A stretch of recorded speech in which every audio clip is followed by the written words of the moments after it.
ನಮಸ್ಕಾರ. News 18 digital ಕಂಟೆಂಟ್ಗೆ ಸ್ವಾಗತ. ನಾನು ಧನುಶ್ರೀ ಪೂಜಾರಿ. ಇತ್ತೀಚಿನ ದಿನಗಳಲ್ಲಿ ಈ ನಿರುದ್ಯೋಗ ಅನ್ನುವಂಥದ್ದು ತಾಂಡವ ಆಡ್ತಾ ಇದೆ. ಎಸ್ಪೆಷಲಿ ನಮ್ಮ ಭಾರತದಲ್ಲಿ ಗಮನಿಸ್ತಾ ಹೋಗ್ಬೋದು.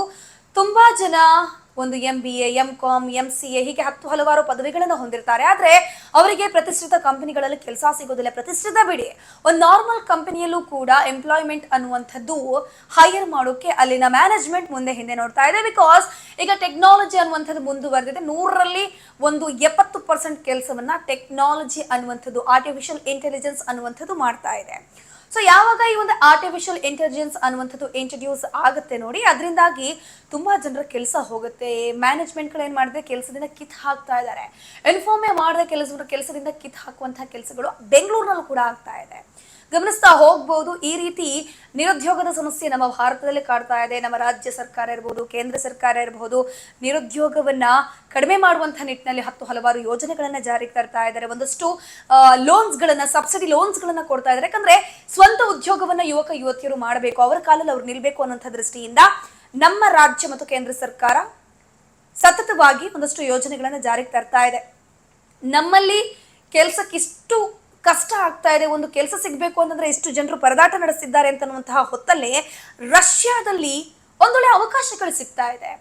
ಏನಪ್ಪಾ ಅದು ಅಂತಂದ್ರೆ, ರಷ್ಯಾದಲ್ಲಿ ರಸ್ತೆ ಸ್ವಚ್ಛತೆ, ಅದ್ರ ಜೊತೆಗೆ ರಸ್ತೆ ನಿರ್ವಹಣಾ ಡಿಪಾರ್ಟ್ಮೆಂಟ್ ನಲ್ಲಿ ಕೆಲಸ ಸಿಗ್ತಾ ಇದೆ.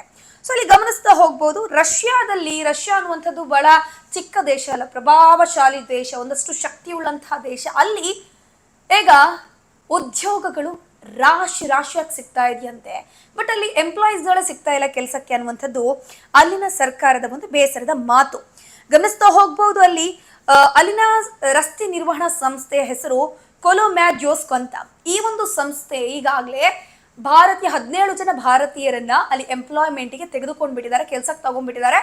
ಅವ್ರ ಸ್ಯಾಲ್ರಿ ಕೇಳಿದ್ರೆ ನೀವು ಶಾಕ್ ಆಗ್ತೀರಾ. ಅವರ ಕೆಲಸ ಇಷ್ಟೇ, ಏನಪ್ಪಾ ಅಂತಂದ್ರೆ ರಸ್ತೆಯನ್ನ ಸ್ವಚ್ಛವಾಗಿಡೋದು, ರಸ್ತೆ ನಿರ್ವಹಣೆಯ ಕೆಲಸವನ್ನ ಮಾಡುವಂಥದ್ದು, ಅದ್ರ ಜೊತೆಗೆ ಆ ಒಂದು ಮೇಂಟೆನೆನ್ಸ್ ಮಾಡುವಂಥದ್ದು, ಅದ್ರ ಮೇಲೆ ಒಂದಷ್ಟು ರಸ್ತೆ ಕೆಲಸಗಳು ಸರಿಯಾಗಿ ಆಗ್ತಾ ಇದೆಯಾ ಸೂಪರ್ವಿಷನ್ ಮಾಡುವಂಥದ್ದು. ಸೊ ಇದೆಲ್ಲ ಕೆಲಸಗಳು ಅದರಲ್ಲಿ ಇನ್ಕ್ಲೂಡ್ ಆಗುತ್ತೆ.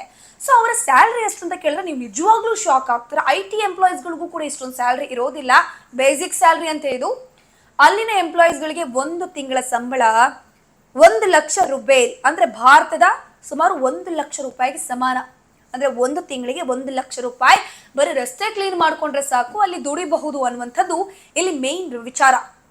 ಸೊ ಈಗ ಆಲ್ರೆಡಿ 17 ಜನ ಭಾರತೀಯರನ್ನ ಆ ರಷ್ಯಾ ಸರ್ಕಾರ ಹೈರ್ ಮಾಡಿದೆ, ಅಂದ್ರೆ ಕೆಲಸಕ್ಕೆ ಆಲ್ರೆಡಿ ಸೇರಿಸ್ಕೊಂಡಿದ್ದಾರೆ. ಅದರಲ್ಲಿ ಗಮನಿಸ್ತಾ ಹೋಗ್ಬೋದು, ಒಂದು ಇಂಟ್ರೆಸ್ಟಿಂಗ್ ಕಥೆ ಇದೆ. ಏನಪ್ಪಾ ಅಂತಂದ್ರೆ 76 ವರ್ಷದ ಮಂಡಲ್ ಅನ್ನೋ ವ್ಯಕ್ತಿ ಅದರಲ್ಲಿ ಸೇರ್ಕೊಂಡಿದ್ದಾರಂತೆ.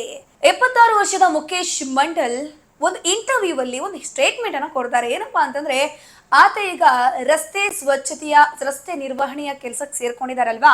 ಸೊ ಈ ಒಂದು ಕೆಲಸಕ್ಕೆ ಸೇರಿದ್ಮೇಲೆ ಅವ್ರು ಬಹಳ ಖುಷಿಯಾಗಿದ್ದಾರಂತೆ.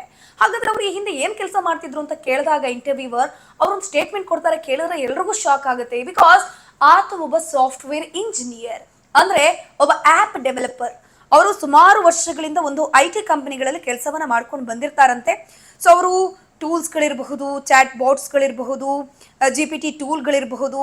ಸೊ AI ಅಲ್ಲೂ ಕೂಡ ಇವರು ಕೆಲಸವನ್ನ ಮಾಡಿದ್ದಾರೆ. ಒಂದು ಆಪ್ ಡೆವಲಪ್ಮೆಂಟ್ ಅಲ್ಲಿ ಕೆಲಸವನ್ನ ಮಾಡಿದಂಥವ್ರು ಇವರು ಇಲ್ಲಿ ಈ ಕೆಲಸದಲ್ಲಿ ನನಗೆ ನೆಮ್ಮದಿ ಸಿಗ್ತಾ ಇದೆ ಅಂತ ಅವರು ಇಂಟರ್ವ್ಯೂ ಅಲ್ಲಿ ಹೇಳಿದ್ದಾರೆ. ಸೊ ಈಗ ರಷ್ಯಾದಲ್ಲಿ ಯಾರೆಲ್ಲ ಭಾರತೀಯರು ಅಥವಾ ಬೇರೆ ಬೇರೆ ದೇಶಗಳಲ್ಲಿ ಯಾರೆಲ್ಲ ಇದ್ದೀರಾ, ತುಂಬಾ ಕೆಲಸ ಕಷ್ಟ ಆಗ್ತಾ ಇದೆ, ಯಾವ ಕೆಲಸ ಆದ್ರೆ ಏನಂತೆ ದುಡ್ಡು ಮಾಡೋದು ಅನ್ನುವಂಥದ್ದು ಇಂಪಾರ್ಟೆಂಟ್ ಅನ್ಕೊಂಡವ್ರಿಗೂ ಕೂಡ ಇದೊಳ್ಳೆ ಗೋಲ್ಡನ್ ಅಪಾರ್ಚುನಿಟಿ ಅಂತ ಹೇಳಿದ್ರೆ ತಪ್ಪಾಗೋದಿಲ್ಲ.